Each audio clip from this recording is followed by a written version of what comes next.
নমস্কার। কবি শান্তনু বন্দ্যোপাধ্যায়ের কবিতা পুজো। একটা ছেলে বনের ধারে থাকে, সামনে তাদের মস্ত বড় নদী। সেই ছেলেটার কে বা খবর রাখে? শুনবে কি তার গল্প বলি যদি? মস্ত নদী ভাসছে এখনো বানে, ঘর বাড়ি সব নদীর মধ্যিখানে। সেই ছেলেটা খুঁজছে কেবল মাকে, খিদের জ্বালায় কাকে বার ডাকে। অন্যদিকে এখন সবার ঘরে পুজোর আমেজ, কাশির হাসি ঝরে।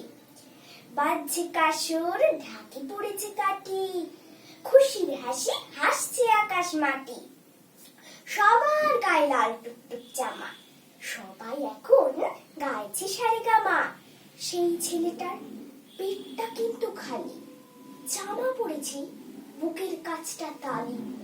আনতে যদি পারো ওকে টেনে, তোমার আমার পুজোর মধ্যিখানে, দুর্গা হবেন ধন্য এবং খাঁটি। নইলে পুজো একেবারে মাটি, নইলে পুজো একেবারেই মাটি। নমস্কার।